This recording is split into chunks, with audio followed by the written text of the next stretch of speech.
Shall we tonight? Life-threatening flash flooding, hundreds of thousands without power, homes destroyed, the Alfred aftermath leaving a trail of destruction through the east coast. But residents are far from out of the woods.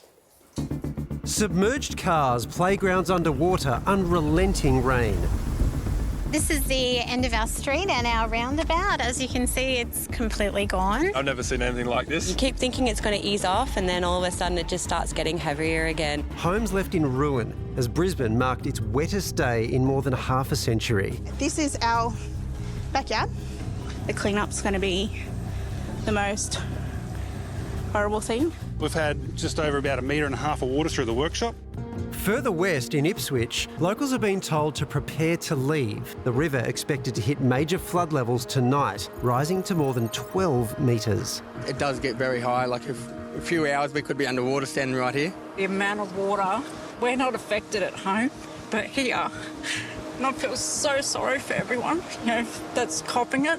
While on the Gold Coast, an unwelcome guest, a shark spotted amid the rising floodwaters of the Tallabudgera Creek.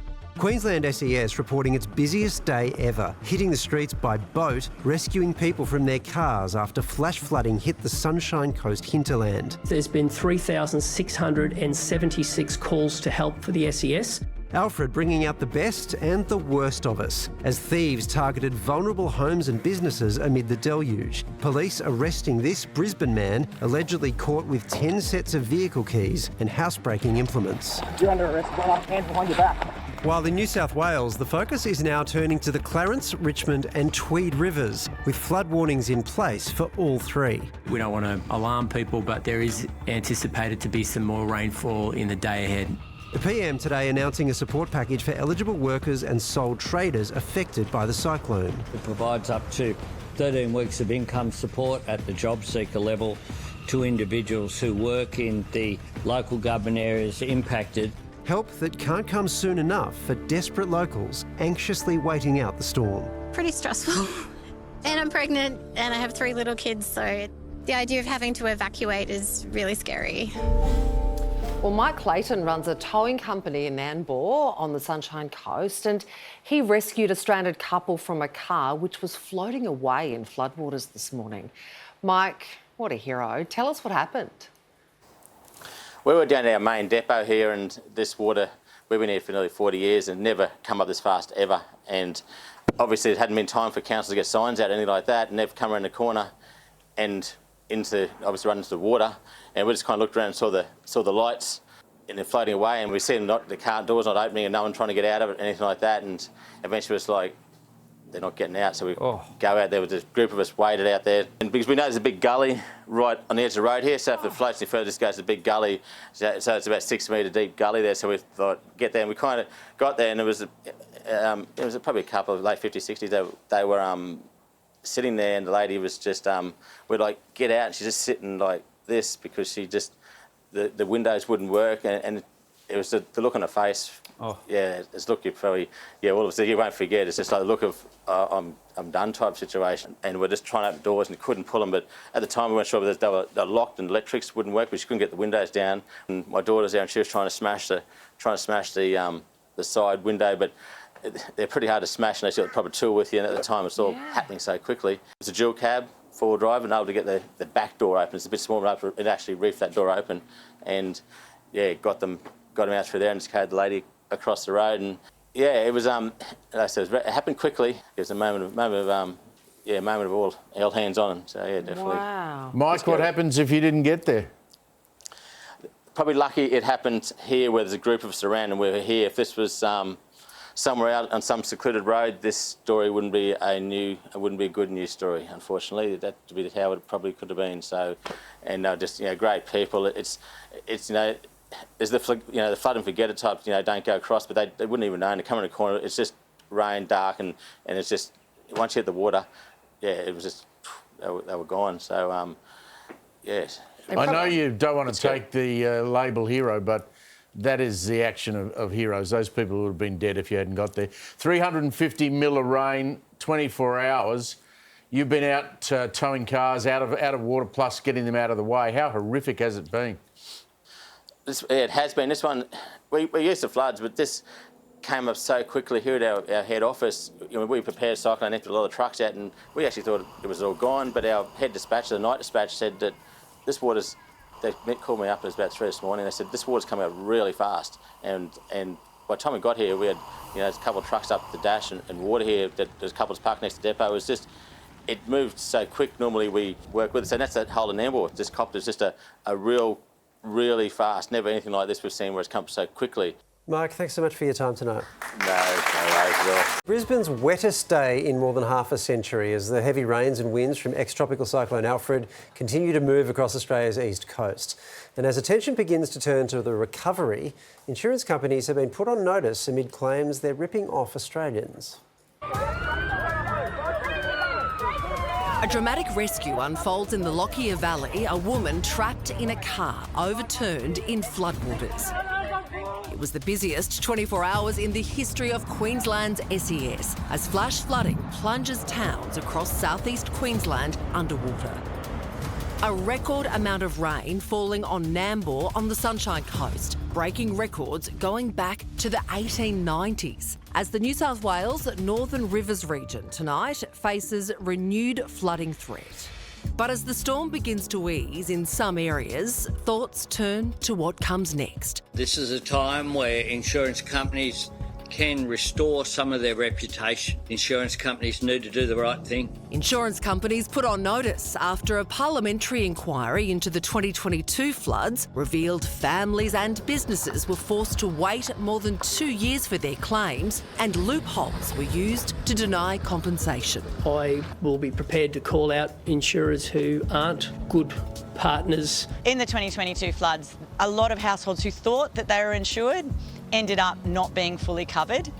Maybe it's flood water rather than storm water, or the insurer says that there's a maintenance issue when they haven't kept the leaves out of their gutters. But for many, there'll be no payout at all. Insurance now out of reach as premiums rise. It is the most disadvantaged households with the lowest incomes who are in the highest risk areas. They're the households that can't afford to buy insurance because it's those high-risk households who are facing the highest premiums.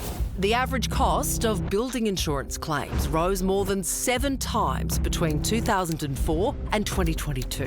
That caused average premiums to quadruple over the same time period. And all that was before the $10 billion in payouts in the wake of the 2022 and 2023 disasters. Now, many straining under the growing financial burden have dropped flood insurance altogether. An estimated 40% of homes are currently uninsured for flooding, a number that rises to a whopping 77% in high-risk areas. Many households will have some insurance, but not the flood component because the flood component is very expensive. They're at the mercy of insurers at the moment because of the way that the regulation is structured.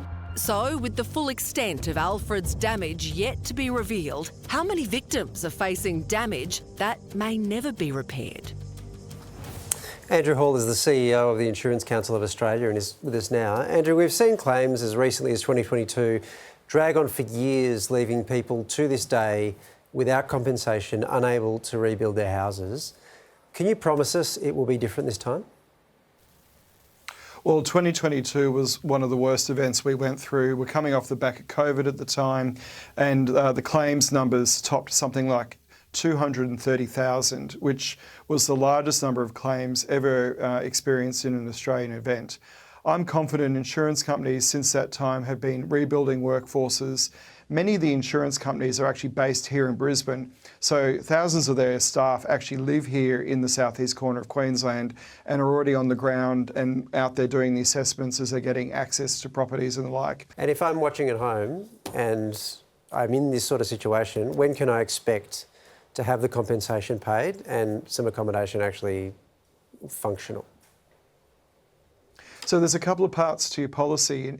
In situations where your home has been damaged, the insurer is compensating you with the loss of food and temporary accommodation. If your home has damage, the insurer will do an assessor, present you with that scope of works.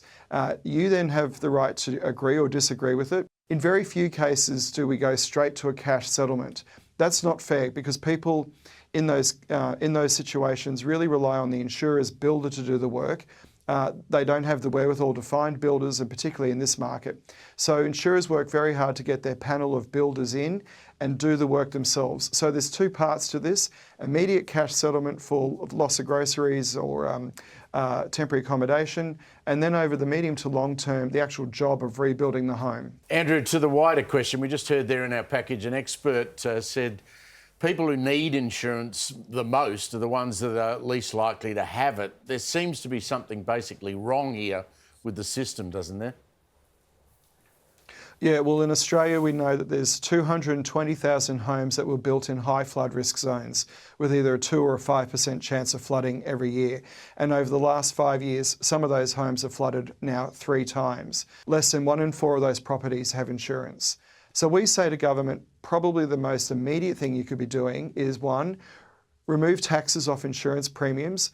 The second thing we need to do is take some of that money that government is collecting, the $8.6 billion a year that's being collected off insurance premiums, and put it into hard infrastructure.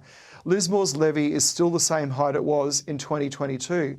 It needs to be raised, but we need the science and the work done on it. But the minute it's done, we need a bucket of money there to raise it. And then there's Rockhampton and Bundaberg. There's a whole list of communities. We've all done the flood studies. They're sitting there, they're waiting to go. We just need the infrastructure funding to protect those properties. Yeah, well, in Lismore, the mitigation work just wasn't done after 2022. I mean, whose job is it to go and tell people who live in these regions or in these spots within flood-prone towns, look, you shouldn't be living here?